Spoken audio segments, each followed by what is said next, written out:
Hey mamas, have you ever felt conflicted about using educational apps versus workbooks to help your child learn as they grow in pre-K or even kindergarten? Today, I'm breaking down two popular tools that are used to teach our kids today, which are learning apps and workbooks.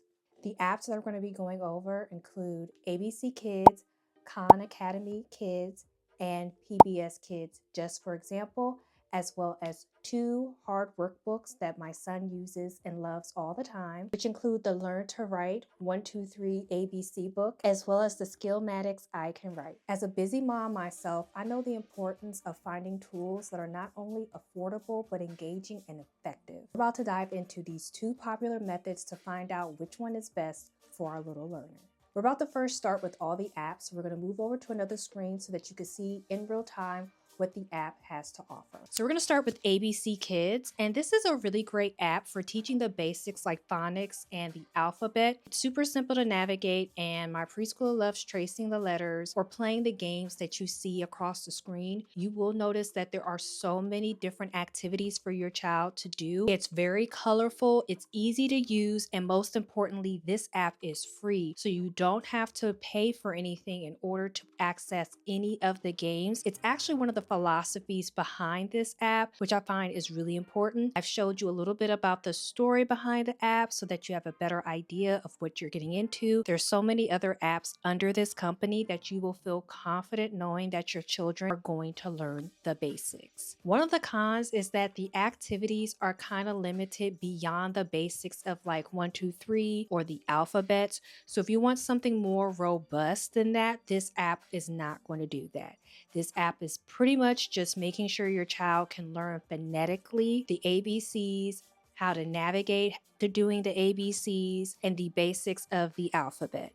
Now I'm going to show you ROSI Posy preschool and kindergarten games. This game is behind a paywall, so it is not free. However, if you do decide to pay for it, there is a yearly option, which I normally do, and then there is a monthly option of $6.99. So the great thing about this app, if you decide to pay for it, is that it offers a mix of math, puzzles, and shape recognition. I love how it keeps my son entertained while sneaking in some learning, and there's so many different types of games that your child can play, and it grows with your child based on age. So all you have to do is change the grade of your child or their age, and you'll be able to access a variety of games. There are so many games. The app adds games all the time, so your child will never play the same game twice because there's so many different games, from math to puzzles, and it's a really interactive and cool way of getting your child to play these interactive games. Next, we're going to Khan Academy Kids. This is a personal favorite of mine because it covers so many topics, letters, numbers, even stories, which is really important. It's free and it has a reward system to keep kids motivated. So all you would do is go inside of the app, create a character for your child, and then it brings you to a welcome screen. And if you click on each of the different characters, they will take you to different parts of the room that you can access. On the back part of the app, it's broken up into 4 different parts. So you can pick letters or stories, and you can also change the grade, which is super, super important. So this game also allows you more shelf life because it starts from the pre-Ks and goes all the way up to 2nd grade for some games. So if you start now with your child being in pre-K 3, you can use Khan Academy until your child is in the 2nd grade, which makes it super comprehensive. And the fact that it's free is top tier. The only downside is that you will need internet access to play most of the feature. There is an offline mode that you can access, but it doesn't have all the nice features like if you are playing with the internet on.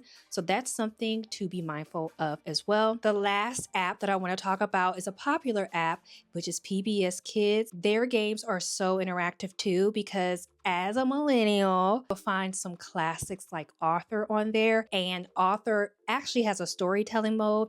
So you can go in, play with Author. He will create stories and allow you to be in them. And it's a really good way of teaching your child how to storytell. There's also Daniel from Daniel Tiger's Neighborhood, and he has a bathroom mode. And what you do is you'll go with Daniel into the bathroom and he'll teach you the different parts of a bathroom. So I've shown you 2 examples here. The first is his bathroom where it has the toothbrush, he's washing his hands, the towel, potty training, toilet, and then the regular toilet. And then he also takes you to a public bathroom and explains to you the different parts and accessibility, which is also super, super cool. The only downside to this app, the PBS Kids app, is that it's tied to the stories of the current TV shows. So if your child's not familiar with the show, they might not feel as comfortable like understanding how to navigate through the different modes. There's so many different main characters with PBS Kids, so it can be a little overwhelming, again, if your child's not familiar with Author or Daniel Tiger's Neighborhood. And also some of the characters have limited stories. So that's just something to keep in mind if you want to play the PBS Kids app. But the app is free and it's super interactive. Your child's able to feel engulfed into games that they have, so you won't feel like, or your child will feel more inclusion with the storytelling with the PBS Kids app. Right, now that we've gone through all the apps, now it's time to go through the workbooks.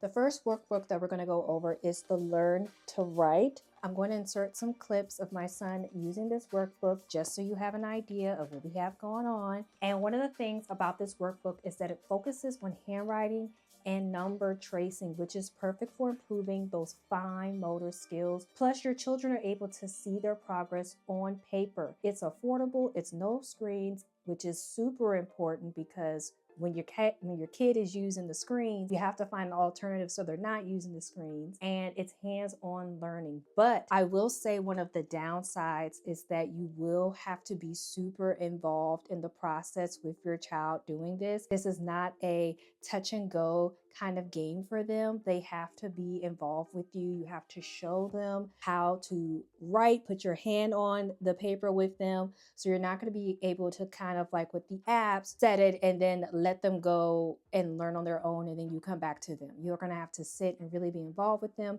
And if you're super busy, you might want to wait until the weekend to do something like this. But it's still super important for the workbooks for your child to develop those hard, gross motor skills that are not going to be taught on the apps. The next item is the I Can Write Skills-Matic. And so I'm going to insert some clips of my son using this as well. This is a reusable set and it's super awesome. It helps practice tracing and then you can wipe it clean to start again, making it great for repetition learning. Because it's reusable, it's eco-friendly, and the design is very, very fun. It is a little more costly than the Learn to Write, but because it's reusable, it's eco-friendly, that kind of makes up for the price points. I will include all the information about the price points for both the workbooks and as well as the apps if you decide to pay for them in the description box below, just so that you can get an idea of a price point for all of these items. I will say with the Skills-Matic, there are several different pages.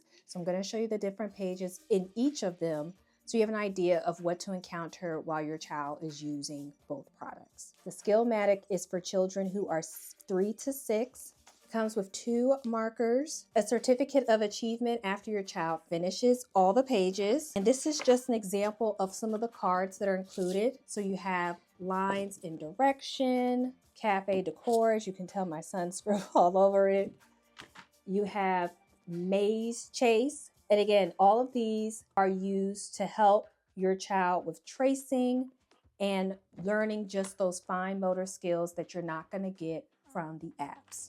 Now I'm going to give you a peek inside of the ABC My First Learn to Write workbook. Again, this is just to help with tracing. This is really to help with pen control, line tracing, all the things to develop those fine motor skills that are super important at this age. Just a few more pages. As you can see, my son has been active in this book. It's good for children who are in pre-K, so 3+, just like with the Skills-Matic. That's around the time that your children will start to go to school and learn how to hold a pencil, hold a pen. So that's a great time to introduce both of these methods to them at that time. So now we're going to do a quick recap of all the different apps as well as products that we have talked about today. just so that we can put them in categories and it's easier for you to remember which goes where. Engagement. The apps are interactive, visually stimulating, but they are screen-based. So just be mindful that you want to incorporate breaks in between the time that you're showing your kids these products. The workbooks are tactical and rewarding, but less dynamic. They're not as fun, pretty much. Ease of use. The apps are really good for independent play. So if you need to go cook dinner or run to the bathroom, the apps are really good for that. The workbooks require more adult supervision. So if you want a little mommy and baby, mommy and kid time, family time, this is when you would use the workbooks. Affordability. All the apps except for ROSI POSI are free to start. So that's definitely something to be mindful of if you want a low barrier of entry. The workbooks do cost money, whereas it's a one-time purchase with the workbooks. With the apps, you will have to renew annually or monthly, depending on what subscription you pick. So that's definitely something to consider in this process of picking out what apps to use. Finally, portability. The apps are great because you can put them right on your kid's tablet or phone and they can go with you. You will have to bring the workbooks, but they're not super bulky and big where it takes up a lot of real estate in which you're traveling to. So they're both really good portable ways of taking them to continue learning with your children. All right, so now that we've reviewed the apps and workbooks, what do you think? For someone like myself, if you're super busy throughout the day working, apps like Khan Academy Kids, PBS Kids are really great options for them. But if you have extra time of the weekend, the workbooks like the I Can Write would really be a good family activity to do, even if it's for 30 minutes at a time. We know young children don't have long attention spans. So 30 minutes at a time would be great to work on those fine motor skills, which are super important as they enter kindergarten and first grade. Ultimately, the choice is yours between you and your family and your lifestyle. So let me know in the comments which one that you prefer. What do you use more often? Is it the apps, or do you have more workbooks and paper products for your children to use? I'm definitely excited to know how we are all teaching our children during this time. And it'll be really cool to find out some other apps or other workbooks from down in the comments that other people are using for their kids as well. If you found this video helpful, make sure to like, comment, share, and subscribe to my channel so that you are up to date on every time I release new videos. I would greatly appreciate it if you wanted to join the According to April family, where I do product reviews, tips, and safety hacks all the time. If you're looking for more toy options for your children, I have a whole playlist right here of some of my favorite toys that my son has used over the years. And there's definitely some unisex toys in there, so it's not just for boys, that you will find perfect for your children as well. I'll see you over there.